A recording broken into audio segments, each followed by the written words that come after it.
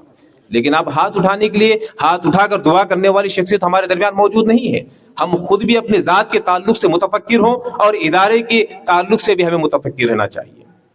تو بہرحال آج ان کی بارگاہ میں خراج عقیدت پیش کرنے کے لیے زیادہ میں آپ کا وقت لینا نہیں چاہوں گا، کیونکہ میں تو آپ کے درمیان ہوں، لیکن علماء اکرام یہاں پر موجود ہیں، اساتذہ اکرام ہیں، اور بالخصوص حضرت علامہ غلام مصطفیٰ برکاتی صاحب یہاں پر ہیں، اور شہزادے حضور اشرف الفقاہ یہاں پر موجود ہیں، ترجمان اہل سنت. یہ بڑی شخصیتیں ہمارے درمیان موجود ہیں. انشاءاللہ جو ہے ان کے بھی خطابات ہوں گے.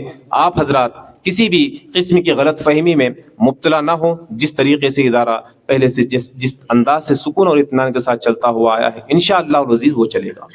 اور جو لوگ کہتے ہیں کہ سندل چڑھیں گے یا پھر رحمت اللہ علیہ کیوں لکھا جا رہا ہے، معاذ اللہ، رحمت اللہ علیہ کے معنی ہی نہیں معلوم ہے کسی کو. اللہ تبارک و تعالیٰ رحمت فرمائے. مرحوم لکھا جاتا ہے تو مرحوم کے معنی ہے اللہ تعالیٰ رحم فرمائے. اگر رحمت اللہ علیہ لکھا جا رہا ہے سید صاحب کی ذات کے لیے تو بھی اعتراض ہو رہا ہے، اور پھول چڑھائے جا رہے ہیں، لائٹنگ لگائی جا رہی ہے تو لوگوں کو وہ بھی اعتراض ہو رہا ہے. کس کس مقام پر، کون سی جگہوں پر، کون سے چوراہوں پر تم سید صاحب کی مخالفت کرو گے؟ صرف سید صاحب کی مخالفت نہیں، یہ سادات کی مخالفت ہے. ایک بات کو سمجھ لیں، صرف ناظم اعلیٰ کی مخالفت نہیں، سادات کی مخالفت ہے. یہ نبی کریم صلی اللہ تعالیٰ علیہ وسلم کو بہت ہی ناپسند ہے. ان کی آل اور اولاد کے ساتھ تنقید کا معاملہ کرنا یقینی طور پر یہ اللہ تبارک و تعالیٰ بھی پسند نہیں فرماتا ہے. بہرحال اللہ تبارک و تعالیٰ جو لوگ غلط فہمی مبتلا ہیں، اللہ تبارک و تعالیٰ انہیں نیک توفیق رفیق عطا فرمائے. اللہ تبارک و تعالیٰ ان بزرگان دین کے سائے میں دارالعلوم انوار مصطفیٰ کو دین دنی رات چوگنی ترقی عطا فرمائے. اب میں بلا تاخیر ترجمان اہل سنت حضرت علامہ مولانا خواجہ جعفر اللہ بن صاحب سے گزارش کرتا ہوں کہ وہ مائک پر تشریف لائیں، ان کا استقبال کریں. نعرہ تکبیر.